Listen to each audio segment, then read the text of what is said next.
Biz divar kağızı alarkən necə bilə bilərik ki, bu divar kağızına play divara vurulur, yoxsa divar kağızına vurulur? Salam əziz dostlar, əziz Usta TV Abo Ustası səhifəsinin izləyiciləri, hər birinizi salamlayırıq. Əziz dostlar, sizlərə də məlumdur ki, sizlərin bizə ünvanladığınız suallarla bağlı bacardığımız qədər çəkilişlər eləyib, sizin sualları cavablandırırıq. Təbii ki, bu bilməyənlərə aiddir. Bizim paylaşdığımız çəkilişlər, videolar bilməyənlərə aiddir. Əziz dostlar, bax, ən çox bizə ünvanlanan suallardan biri də budur. Biz divar kağızı alarkən hardan bilə bilərik ki, yəni hansı etiketdən bilə bilərik ki, bu divar kağızına kley vurulur, yoxsa vurulmur?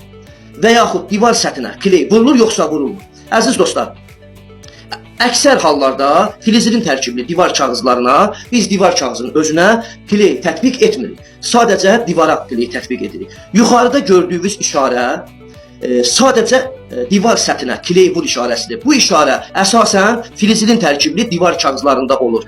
Yəni, deməli, divara yapışan hissəsi filizilin tərkibli divar kağızlarında gördüyünüz işarə olur.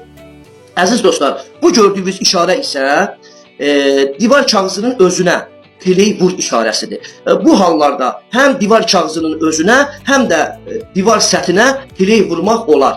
Təbii ki, bəzi divar kağızlarında bu gördüyünüz işarələrin ikisi də verilir. Yəni, təbii ki, burada divar kağızını divara tətbiq edən ustanın peşəkarlığı 100% önəmlidir. Və bu məsələ tamam ayrı bir məsələdir. Amma bəli, bunu da deyim ki, həm divar kağızında iki işarənin olması da uyğundur. Həmin vaxtı seçim, yəni peşəkarın, həmin ustanın öz təcrübəsindən asılıdır. Hansını seçib, hansını tətbiq etmək. İzlədiyiniz üçün